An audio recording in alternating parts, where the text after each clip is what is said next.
Damaging storms hit parts of central North Carolina tonight, bringing down trees and causing some power outages. Good evening and thanks so much for joining us. I'm Maggie Newland. CBS 17's Sonica Bargo is live in the Weather Beast. And Sonica, you got to look at some of this damage and it was pretty significant. Maggie, there was some severe damage in Johnston County, and I want to show you right now things are quiet here in Raleigh and in much of our area, but earlier this afternoon some powerful storms went through Johnston County and caused some significant damage. Parts of Johnston County hit with storms Sunday, bringing down trees and large branches on I-40 near Willow Springs, some shutting down one of the eastbound lanes. Even after those were cleared, debris still littered the highway. More downed branches sat on the side of the road. We also heard from people in Johnston County sending us images of massive branches torn off trees in their neighborhoods. At its height, the storms left nearly 1,000 Duke customers in Johnston County without power. Now, nearly 500 customers near Willow Springs are still without power tonight. Now, the power is expected to be restored either late tonight, closer to midnight, or early tomorrow morning for those customers. Live in Raleigh, Sonica Bargo, CBS 17 News.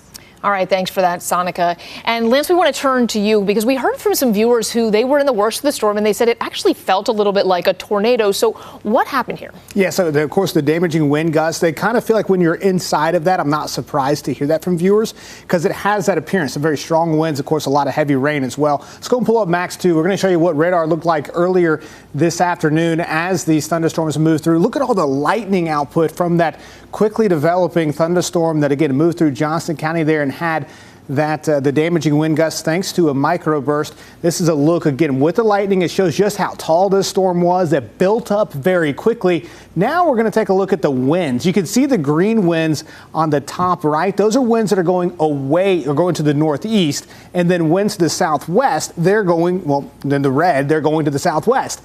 That's because that storm is developing what we call a microburst. Let's go ahead and look at it sliced horizontally or vertically here. The green winds again going to the east and the red winds going to the west at the surface there. So this is what happens, and this is what we were concerned about with the atmosphere today. The strong winds in the thunderstorms go down into the ground. And of course, once they hit the ground, they've got to go somewhere. So once they hit the ground, they spread outward. And again, you had those big time wind gusts, upwards of 60 to 70 miles per hour. We saw numerous trees down. Sonica was just showing us some of that video. And we had a lot of issues on the roadways. I-40 was closed down for quite some time in both directions, actually. And I-95 was also shut down for a period of time on the southbound lanes. Again, all of that from a microburst. In the heat of the moment there, it does feel like a tornado. It's not. It's just strong winds from that. So again, that's why we always say to take shelter. And